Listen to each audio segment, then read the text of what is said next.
Okay, so till now we have completed the part of energy. Now we will start a very new topic, that is matter part.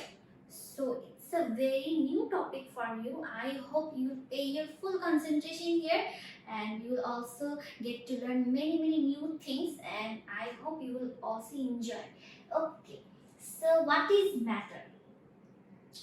So basically, anything that has mass and occupies space is called matter.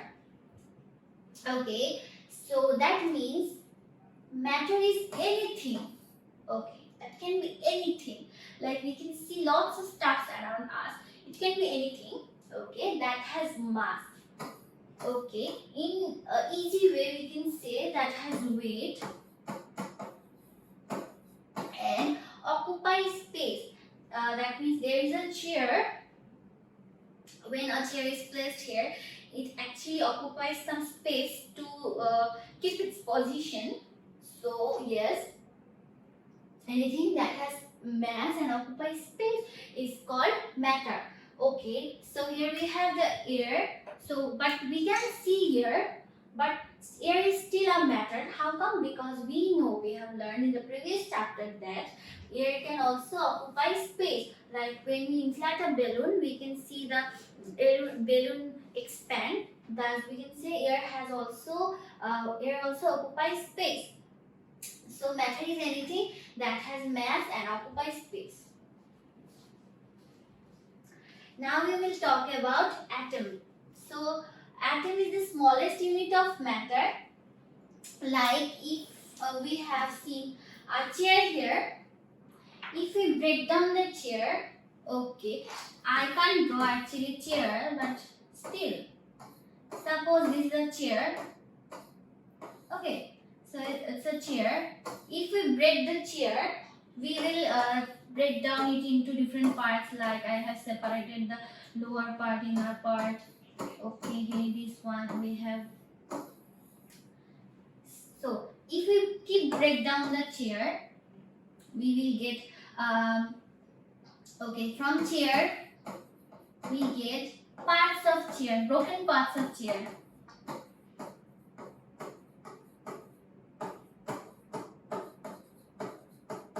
If we keep breaking the parts of chair, we will get wood, different components of wood. Then we will get wood particles.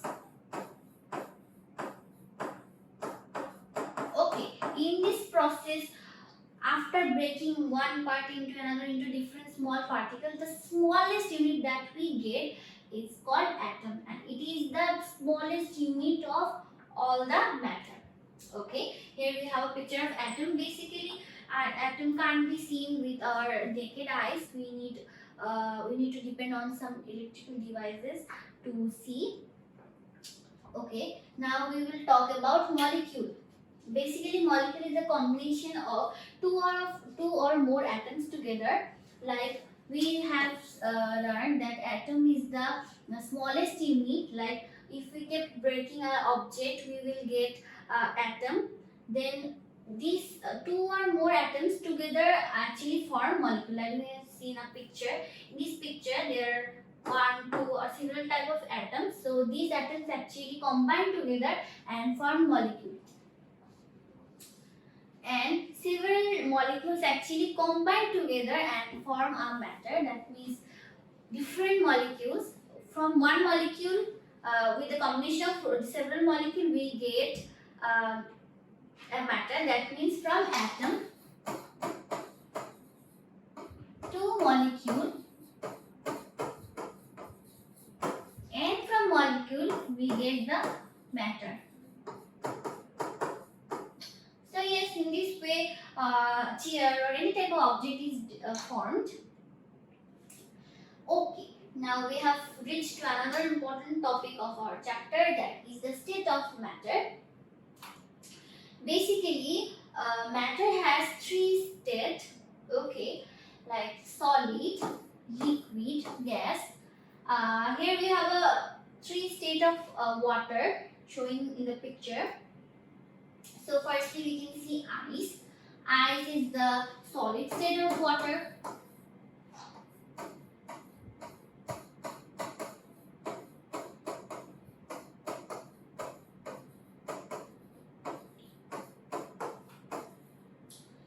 Then we have water, liquid, wet and fluid form of water, that is the water we drink. Okay.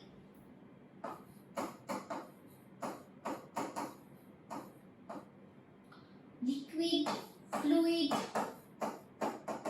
or wet form of water.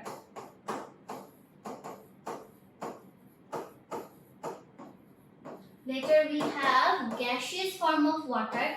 It is also known as water vapor. We have learned in the chapter of water. I know you are up to now you are very expertizing these things. So yes.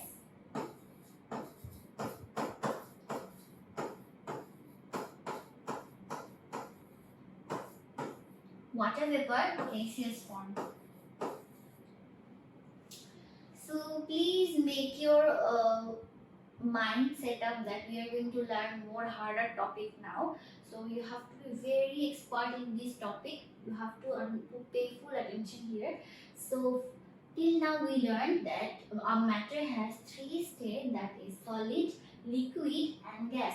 Okay, so not only water, everything has three states. If we just burn a chair, we will get the melted version of the chair, that is the liquid form. And when we keep giving heat, then this melted part of the chair, the liquid form of the metal that we get from the chair, will evaporate and we will get the gaseous form. So every particle has the three states of matter. These three states can be obtained. Okay, so firstly we will talk about solid. So it's actually very easy thing, like we can guess by our common sense actually that there is a chair is a harder part, it's a solid chair. So yes, chair, but what are the properties we need to learn in the scientific way, like the logical way. So yes, what are these properties? Firstly, solid have a fixed shape and a fixed volume. So yes, the chair we can see here, it has a fixed shape. We get chair in the form of chair, in the shape of chair. We can't never get that in solid state. We can't never imagine to get that a chair in the form of a table. Actually, it can't be possible. Okay, so yes, chair has a fixed shape. That means solid have a fixed shape and also fixed volume. Okay. Then solid can't be compressed. Okay, I have mentioned earlier we can't actually transform a chair into a table like a solid chair. So yes, it can't be compressed. Force of attraction between the particles is very strong. Okay, I have already mentioned that a chair is the combination of different molecules. Okay, what happened in solid structure, like in a solid substance, the molecules that it is made up of remain very confined together. Okay, like you can see these are very attached to each other, like they don't separate, they never separate actually. So force of attraction between the particles is very strong. So they actually are attached to each other with a very strong force, then can't be even separated. The space between the particles of solid is negligible. We can see actually they have no space between each other. They are just compressed to each other. So these are the properties of solid. So in case of liquid, basically one state of matter can be converted to another state of matter by increasing or decreasing heat, like increasing or decreasing heat. Like if we just decrease the heat of water, like liquid water, that means that if we freeze water, we will get the solid ice. Okay, so again if we just increase the heat of the drinking water, then we will get water vapor. From the boiling water we can see water to evaporate, that is the gaseous form of water. So what happens when heat is given, the molecules that are that were compressed in the solid form start to vibrate, and what happened? They start to maintain a distance, and thus movement is seen among the object. Previously in solid state there was no movement because the molecules were actually very much compressed to each other. They have no space to move. Okay, so it is seen from here. That means particles are free to move over each other but are still attracted to each other. Though there is space, but the space is actually very little, so still there is an attraction force between each other. These attraction force were the max in solid state. In liquid state, the force is a little bit lower than that of solid. Okay, so these are the properties of liquid state. And what is gas? So basically, I have mentioned earlier, when we heat up the liquid state of a matter, we will get the gaseous state of matter. That means when we will heat up the water in a fry pan after certain temperature, we have learned in the chapter of water that after 100 degrees Celsius, water actually changes its form to gaseous state.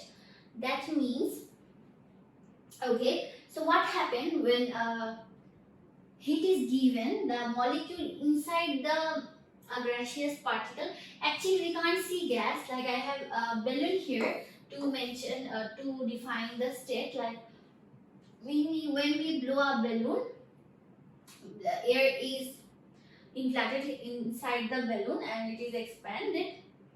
Okay, thus we get gas inside the balloon. So gases have neither definite shape nor definite volume.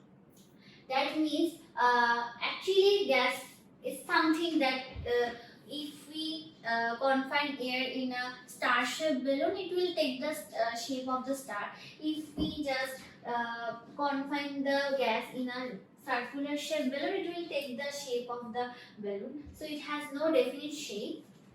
Again, there is no definite volume. Like we have learned earlier that a gaseous particle can be expanded, also can be compressed. Like a lot of air can be filled in a large room as well, and the same amount of air can be compressed in a small box also. But in liquid state, liquid has actually definite volume. Like if we have a container of 10 liter and we have 5 liter of water, so it will actually consume the volume that is up to 5 liter. But in case of gas, if we have 10 liter, similar amount of 10 liter of gas, so what will happen? It will actually consume the volume throughout that 10 liter space. So we can say that gas has no definite volume. They expand to the size of their container. Actually, if we confine the same air in a 5 liter amount container, it will actually stay in that place by compressing. Okay, force of attraction between the particles is very weak. We can see in gaseous particle, the molecules are at very distance. Like when we apply heat to the liquid state, what happens? The molecules start to vibrate and the distance between the molecules start increasing. That means the force of attraction between the particles, that means the attraction force between two molecules due to their greater distance start to decrease. So there is found very less amount of intermolecular force than that of liquid, and in solid we get the highest amount of intermolecular force. Okay, gases are fluid and flow easily. Okay, basically fluid means both liquid and gas.